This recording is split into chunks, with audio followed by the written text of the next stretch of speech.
Hello, everyone. Welcome back to Tracy's English Diary.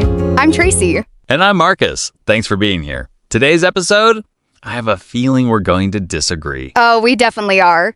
Actually, I already know people in the comments are going to disagree with me, too. Good.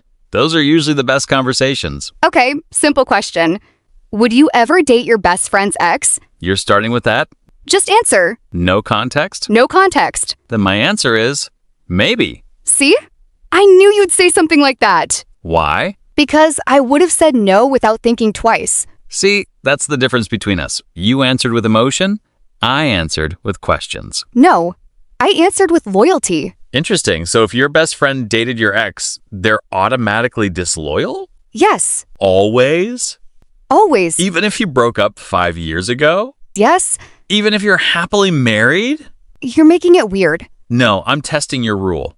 If a rule falls apart after 1 or 2 questions, maybe it wasn't really a rule. I hate debating with you.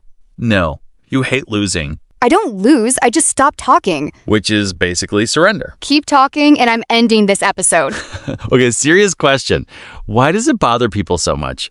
Because I've always found it interesting. Most people don't want their ex back, but they also don't want someone close to them dating their ex. Why? Because it feels wrong. That's not an answer. That's a feeling. Fine. Because some relationships leave fingerprints. You don't just forget 4 years of your life. Your best friend knows everything. The good memories, the bad memories, the nights you cried, the reasons you broke up. So when they decide to date that person, it feels like they've stepped into a place that was never meant for them. Can I challenge that? Go ahead. You're describing memories, not ownership. Those memories are still yours. Nobody can take them away. Dating your ex doesn't erase your past. No, but it changes it. Suddenly, every memory feels shared. Every place we used to go, now they might go there. Every restaurant, every cafe, every inside joke. It's like someone moved into a house you built. But you moved out. That's such an annoying way to put it. Am I wrong? See? You didn't answer? Because you're making it sound logical. Feelings aren't logical. Exactly. That's why I'm asking. Should people make decisions based on someone else's feelings, even when they've done nothing wrong? Can I tell you why we're having this conversation? I was wondering when we get there. Last week, I found out my best friend has been dating my ex. Oh, really? Okay. Now your answer makes a lot more sense. Does it? Yeah, because now this isn't philosophy anymore. It's personal. Exactly. How did you find out? Instagram. Of course, the modern messenger of bad news. I wasn't looking for anything. I opened my phone because I was waiting for my coffee. 30 seconds later, my entire week A changed. photo? A story. Just one picture. Nothing dramatic. No caption saying, "We're finally official." No kissing. Nothing. Just his hand resting on her back. And somehow, I knew. Have you ever been wrong about something like that? No. Women notice things. That's terrifying. It should be. Did you call her? No. Why not? Because I wasn't ready to hear the answer. Or you were hoping there was another explanation? Yeah, I think denial is strange. It doesn't convince you. It just buys you time. That's actually a really good way to put it. I spent the whole evening pretending I hadn't seen it. Watched Netflix, made dinner, folded laundry, did everything except think. Which, of course, meant I thought about it even more. Let me ask you something, and I want you to answer honestly. If she'd called you before they started dating, what would have happened? I would have asked her not to. And if she said, "I really like him," then what? I'd still ask her not to. Why? Because she's my best friend. That's not a reason, that's a title. Why shouldn't she? Because some things just aren't worth risking a friendship over. Okay, let's stay with that. Why? Because if you know something is going to hurt someone you love, why would you choose it? What if you're also choosing yourself? At your best friend's expense? Yeah, I'd call that selfish. Would you?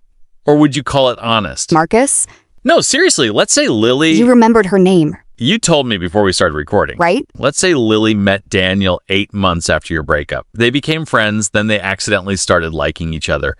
What exactly should they have done? Walk away. Just like that, even if they genuinely thought they could have a future together? Yes. See, that's where I struggle, because you're asking two people to give up something real for a relationship that already ended. I'm asking one person to protect a relationship that still existed. There's a difference. That's probably the strongest argument you've made so far. Thank you. Don't get used to it. So, when did you finally talk to her? 2 days later. You waited 2 days? I didn't want to call while I was angry. I've done that before. It never ends well. Fair. So you called her. What happened? She answered on the second ring. Sounded completely normal. She was talking about work, asking how I'd been, what I was doing that weekend, and the whole time, I'm thinking, how are you acting like nothing has changed? Did you tell her you knew? Eventually, I just said, are you dating Daniel? That's it. No accusation, no yelling, just one question. What did she say? Nothing for maybe 5 seconds. She didn't deny it. She didn't sound surprised. She just went quiet. That's usually when people are deciding which version of the truth to tell. Exactly. Then she said, I was going to tell you. Classic. You don't believe her? I didn't say that. I said it's classic. Because everyone says that after they're caught. I was just about to tell you. Maybe it's true, maybe it isn't. We'll never know. You know what I asked? What? I said, when? Another silence. Then she said, I don't know. That's honest. You think so? Yeah, a lie would have sounded cleaner. I wanted to tell you after your birthday, after your vacation, after things settled down. Those are prepared answers. I don't know. That's messy. People usually tell the truth in messy sentences. I hate that you make me think. Occupational hazard. She kept apologizing over and over. She said, I never wanted you to find out like this. And honestly, that sentence made me even angrier. Why? Because she wasn't apologizing for dating him. She was apologizing for getting caught. Or she was apologizing for hurting you. Those aren't necessarily the same thing. You weren't there. You didn't hear her voice. You're right. I wasn't. That's why I'm asking questions instead of picking sides. I asked her how long. She said, almost 6 months. 6 months, Marcus. 6 months. Do you know how many times we had coffee in those 6 months? How many? At least 10. We celebrated my birthday together. She helped me move apartments. We had movie nights. She listened to me complain about work, all while she was dating him. How do you sit across from someone knowing there's a secret that big between you? That's the part I can't defend, not the relationship. The silence. Exactly. Finally, we're agreeing on something. Hold on. I didn't say she was wrong. I said, I understand why that hurt. You really don't like giving straight answers, do you? Life rarely gives them to us. Why should I pretend I have one? Can I ask you something uncomfortable? You usually do. Did she ever ask you how you'd feel about it? No. Never? No. Then let me ask instead. If she'd come to you before they started dating and said, I think I'm falling in love with Daniel, what would have happened? I would have cried. And then? I'd ask her not to do it. And if she said, I can't help how I feel? Then I'd say, you can help what you do. That's a really important distinction. Feelings are automatic. Choices aren't. Exactly. But here's where I'm stuck. You're asking her to choose your friendship over a relationship that could have been the love of her life. That's not a small thing. And she asked me to unknowingly carry her secret for 6 months? That's not a small thing either. Okay, that's fair. I don't have a good response to that. I know. Don't enjoy this too much. It's a rare occasion. But there's one thing I still don't understand. Only one? For now, did you ask her why Daniel? I did. And? She cried. Before she answered? Yeah, she cried first. Then she said, I tried so hard not to like him. You know what my first thought was? What a convenient thing to say. That's a pretty honest reaction. I didn't believe her. Not for a second. Do you believe her now? I don't know. Keep going. What else did she say? She said after Daniel and I broke up, they didn't even talk for months. Apparently, they ran into each other at a mutual friend's birthday, started talking, realized they had a lot in common. Then they bumped into each other again. Then they started texting. Then everything got complicated. Did she say who made the first move? Daniel? Do you believe that? Honestly, yeah. That part sounded true. Why? Because Daniel was always more direct than she was. If he liked someone, he'd say it. She was the opposite. She overthought everything. So what exactly are you angry about? Daniel or Lily? Lily. Not Daniel? Daniel doesn't owe me loyalty anymore. She does. Okay, that's consistent. Is that your way of saying I'm finally making sense? don't get too excited. I'm still not sure you're right. Unbelievable. Let me ask you something. Imagine this happened the other way around. You met one of Lily's exes. A year later, you fell in love. What would you do? I wouldn't date him. No, I'm asking what if you were already in love? Not interested, not curious, actually in love. I still wouldn't. Really? Yes. Even if walking away meant wondering for the rest of your life what could have happened? Some people are worth missing, friendships included. That's a beautiful sentence. I just don't know if most people could actually live by it. Maybe that's the problem. Maybe loyalty has become optional. Or maybe people have started being more honest about what they're willing to sacrifice. There's a difference. You always find another angle. That's my job. No, your job is making my life harder. That too. Did she apologize? A real apology? Not just, I'm sorry you're upset. Yeah, she said, if I could choose between meeting him and keeping you, I'd choose you. That's a strong statement. I asked her, then why didn't you? What did she say? Nothing, at first. Then she whispered, because I loved him. Wow. Yeah, that was the first moment I actually believed her. Because it wasn't a perfect answer. It wasn't even a smart answer. It was just painfully honest. Did hearing that change anything? It made me less angry, but somehow more sad. Why? Because I realized there wasn't a villain.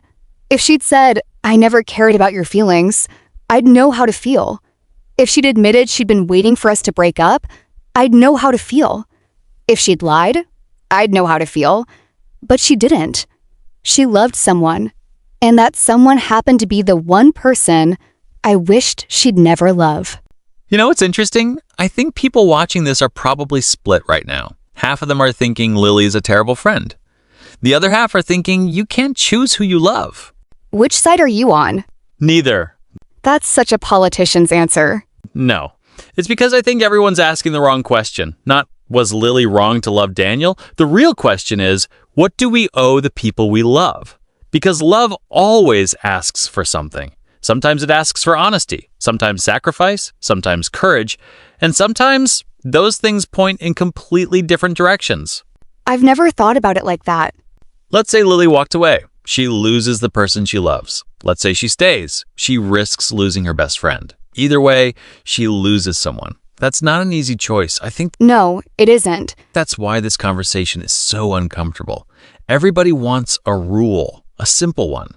Never date your best friend's ex, or love is love. Reality doesn't care about simple rules. Reality gives you impossible choices and then asks you to live with whichever one you make. Can I tell you the worst part? Yeah, I miss her more than I miss Daniel. And I hate that.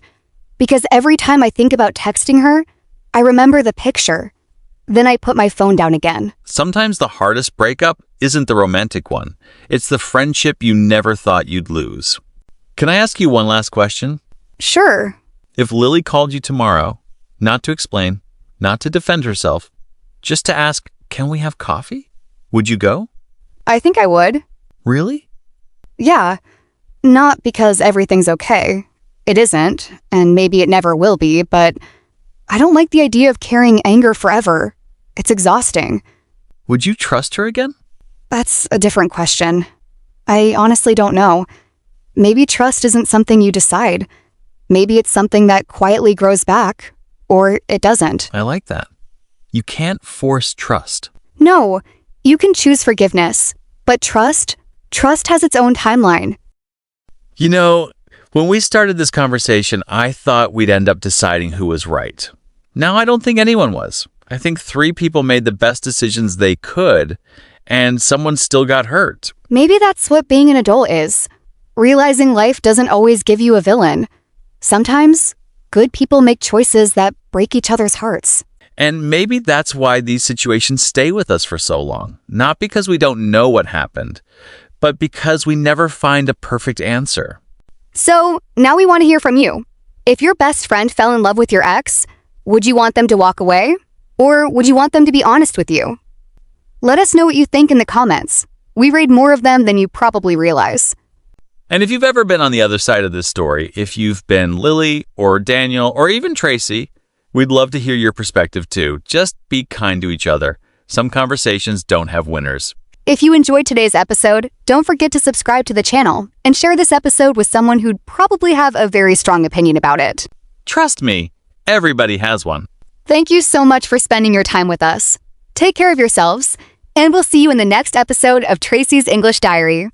Remember, the people we love won't always make the choices we hope for, but how we choose to respond, that's the part of the story that truly belongs to us.